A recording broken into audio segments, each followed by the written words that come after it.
The consequences from Season 1 and its effects on Lumon Industries' sterile severed floor were the only subjects of last week's Severance Season 2 opener. That perspective is reversed in Episode 2, which shows the responses and schemes of people outside its sacred corridors. Milchick, the sole character now authorized to move between the worlds like a rat between jail bars, is an exception to this rule.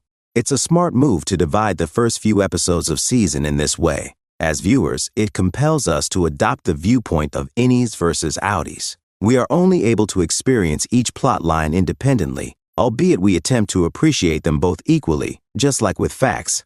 Outie Mark wakes up in his sister's house at the start of Goodbye, Mrs. Selvig, gradually discovering that his innie briefly took control of his body.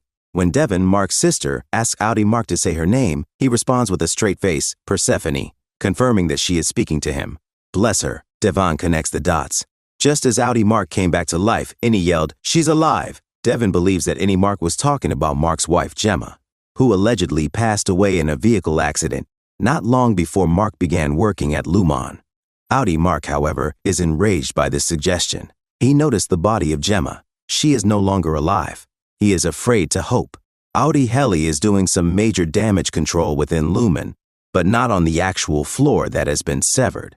Outie Helly must first deal with the anger of her father, James Egan Michael Cyberry, after she interrupted a Lumon gala to protest that fired employees were being tortured within the facility. He calls her a fetid moppet, which is, in my opinion, even worse than the typical disciplinary cliché.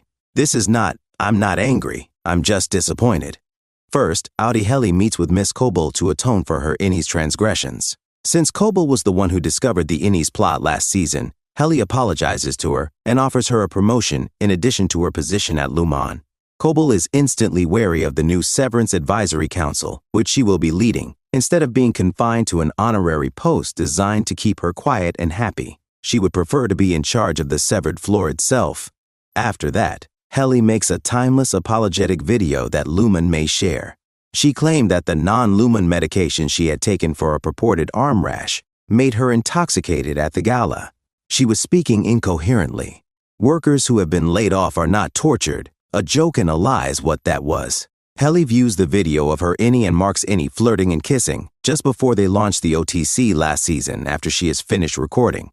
We can presume that she will find a way to alter this knowledge. She assigns Milchick to find the outies of the other fired employees and handle them appropriately in the interim. Next week's episode should bring us back to Lumon to see the Dylan, Irving, and Helly we know so well.